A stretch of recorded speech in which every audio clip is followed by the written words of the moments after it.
Chikmagalur district SDPI की जानिब से इलाके के MLA सिटी रवि के खिलाफ एहतजाजी मुजाहरा किया गया। SDPI के ज़िला सदर गौस मुनीर ने मुतालबा किया कि MLA इश्तियाल अंगेज बयानात देकर मुल्क के आइन, इत्तेहाद और हम आहंगी को आग लगाने का काम कर रहे हैं और कहा कि इलेक्शन कमीशन उनके खिलाफ फौरी मुकदमा दर्ज करे।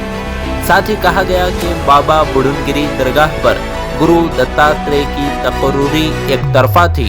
शहर के हनुमंतप्पा सर्कल से आज़ाद पार्क सर्कल तक एहतजाजी मार्च के दौरान कमेटी को मनसूख करने का मुतालबा भी किया गया।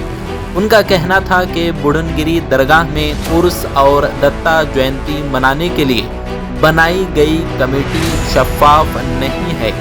वो कमेटी मुकम्मल तौर पर बीजेपी से मुतासिर है।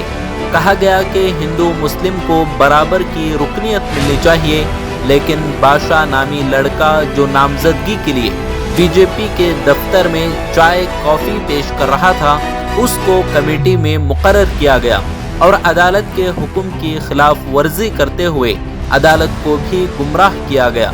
इस कमेटी को फौरी तौर पर डिसॉल्व किया जाए। ज़िले सदर गौस मुनीर का कहना था कि SDPI इस मामले में कानूनी लड़ाई लड़ेगी, क्योंकि झूठी खबरें फैलाकर दत्ता जयंती मनाई जा रही है। इसकी वजह से अगर इस हिस्से के गरीब अवाम, पसमानदा तबके को कोई परेशानी होती है तो उसकी बराह रास्त जिम्मेदारी हुकूमत की होगी।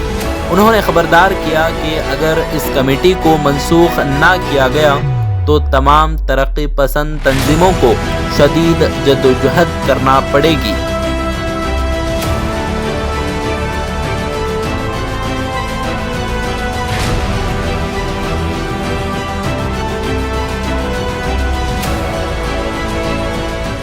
अगर आपने चैनल को सब्सक्राइब नहीं किया है तो जरूर सब्सक्राइब करें, बेल आइकन भी प्रेस करें ताकि खबरें आप तक बर वक्त पहुंच सकें। मजीद अपडेट्स के लिए आप व्हाट्सएप ग्रुप भी ज्वाइन कर सकते हैं, लिंक डिस्क्रिप्शन में मौजूद है।